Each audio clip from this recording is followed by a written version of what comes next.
Hello, my wonderful friends. Megas with you on a beautiful day in Asha. So excited. We're in Asha 3 today.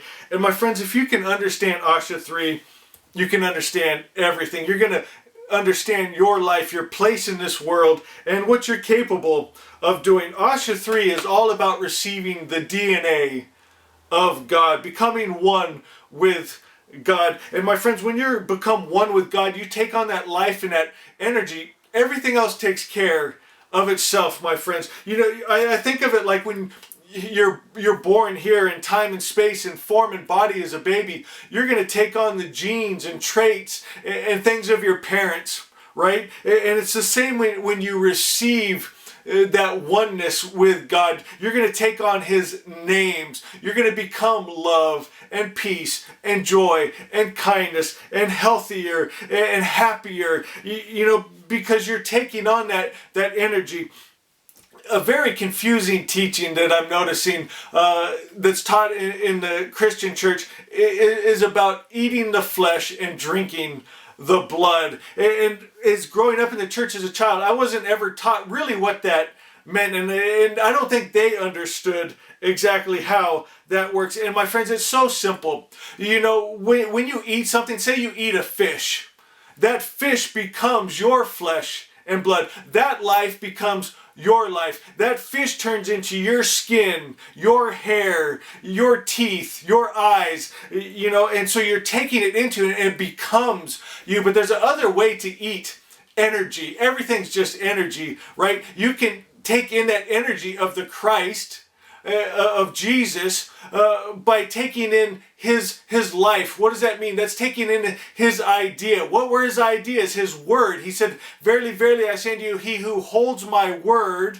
has God life, good life." So how do you hold His word? He's saying you take Him into you. You eat His flesh, drink His blood. You become one. And then you become one with His idea. What was His idea?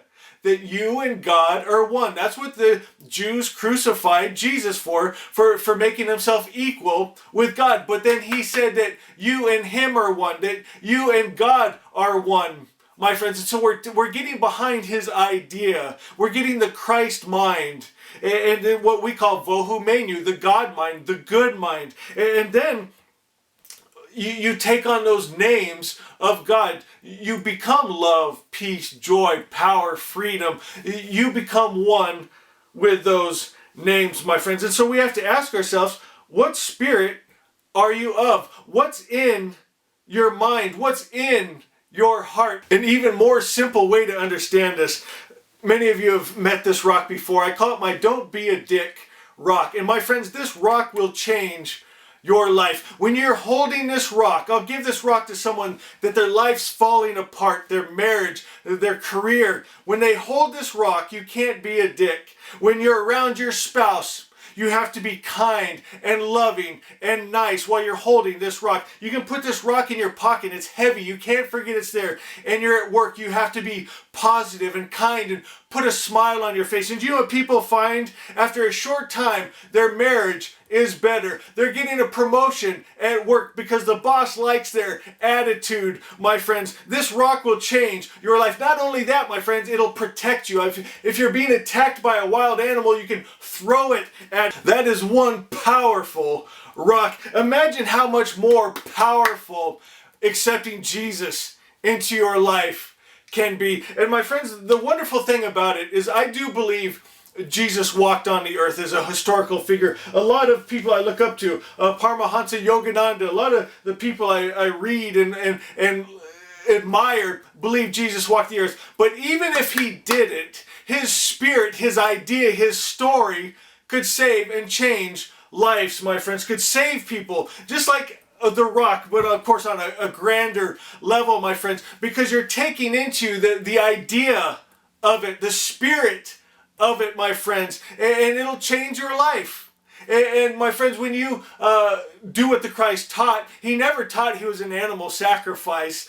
So live how you want, you know, because it's all covered. He never taught that, my friends. Go through and read it. That's a lie. What He taught is when they're asked how to be saved, He said, "Be perfect like your Father in heaven is perfect. And that doesn't mean you can't talk about dick rocks and that you have to pay your tithe and taxes and be a good citizen and clean your room and get good grades and all the things that the world tells you, the matrix religions tell you is the difference from good and bad. They're fine. As long as you pay your tithe, you can go kill men, women, and children and bring the loot back to their church. And my friends, their idea of good and evil is completely different than any sane person's idea of good and evil. And that's why the world looks insane right now, because crazy people are running the religions. Crazy people are running the politics. My friends, it's so simple if we just use the intellect, the good common sense that the Creator gave us. And my friends, we'll change everything. Just by simple ideas. Be love. Be peace. Be kind. Treat others how you want to be treated. We haven't even read from Asha 3 yet, have we? Asha 3 says, I have the mind of Christ. My only job is to align with and hold continuously in mind the attributes of God. That's accepting Jesus, my friends, to align with and hold the Word, the original Word, and keep that in mind. What are they? It's the names of God: love, life, peace, joy, power, freedom. And we be those attributes. We be God. We be Jesus. We've taken Jesus' life and ideas into us, that we are one with God, that we're perfect like our Father in heaven is perfect, meaning love, peace, joy, kindness. No matter what's going on around us, we hold that because that's our identity, my friends. And my friends, our thoughts matter. I wrote this down. I don't know if I thought of this myself or if I heard it and wrote it down, but I think I did. But it says, your thoughts matter. Okay? Meaning, like the Buddha taught, that with our thoughts we make our world. Matter, form, and matter. Our thoughts, our energy turns to form and matter. Our thoughts matter. I thought it was amazing. I hope it's as good as I thought it was.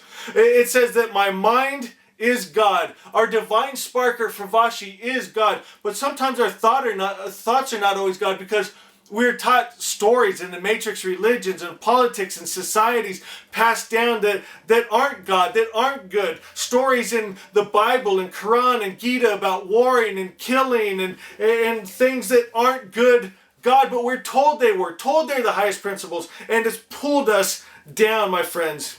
Our prayer is, may our thoughts align with mind, the God mind, Vohu Menu, the Christ mind. We have to receive that energy, that thought, that idea, that original word of Christ, my friends, that we and the highest principle of good God are one. And that's why our message is so important at the Order of the Magi, because we're restoring God's image. The world religions have changed God's image to be angry, hateful, warring, judgmental, a trickster, just kill men, women, and children, sacrifice animals, just stupid ideas, my friends, that are actually evil. And so the world religions have taught us that the highest principle of good God can do evil, can think evil, that he's actually moved by, like, if people are doing something evil, it's going to make him have to retaliate with evil. It doesn't work that way. You don't fight evil with evil. You don't fight darkness with darkness. When darkness comes, you be light, and it runs out that darkness. Sickness and disease can't live in health. Right? Hate and fear and greed can't live in love. We hold the high vibrations like our daddy. And so we're restoring God's image back to the original monotheistic religion, Zoroastrianism, the God that's all love, peace, joy, kindness, and good. And then we align ourselves with that. My only job is to align with and hold. So we're aligning with, holding that energy of the all good God. And now we're creating it, my friends. What spirit are you of? Remember James and John, they wanted to call down fire from heaven on the city that didn't accept their message. And Jesus said, you don't know what spirit you are of. We need a spirit check. We need to receive that spirit, that original word of the Christ, of Jesus, back into us, my friends, and align ourselves with the original idea, the all good God, and be love, peace, joy, power, freedom, and we'll change the world, my friends. But we need to share this message, don't we? We need to get it out to more people. We got to start changing hearts and minds. All right, guys, I love you so much. If you enjoyed this, share it with someone, and we'll see you next time.